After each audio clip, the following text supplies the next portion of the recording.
AP Tirupati అప్పలాయగుంటలో Prasanna Venkateswara స్వామివారి ఆలయంలో పుష్పయాగం వైభవంగా జరిగింది.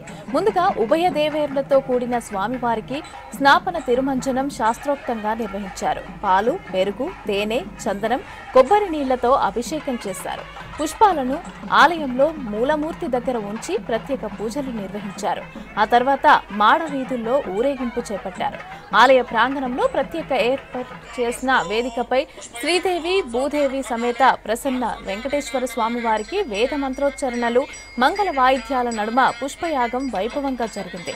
తులసి, చామంతి, గన్నేరు, మొగలి, సంపంగి, రోజా, కలువలు వంటి 12 రకాల పుష్పాలు, 6 రకాల పత్రాలతో పుష్పయాగం నిర్వహించారు.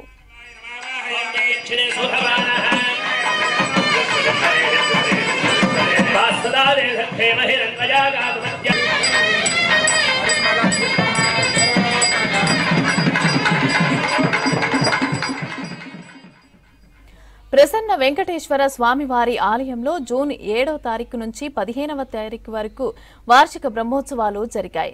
నిత్య కైంకర్యాలు, బ్రహ్మోత్సవాల్లో అర్చకులు, పరిచారకులు, అధికారులు, భక్తుల వల్ల ఏమైనా లోపాలు జరిగితే వాటిని నివృత్తి చేసుకునేందుకు పుష్పయాగం నిర్వహించడం ఆనవాయితీగా వస్తోంది.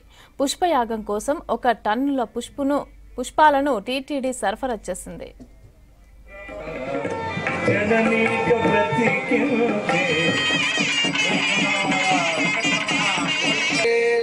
श्रीम्बीडस्य सत्त्वाभिस्ते विष्ट्वा च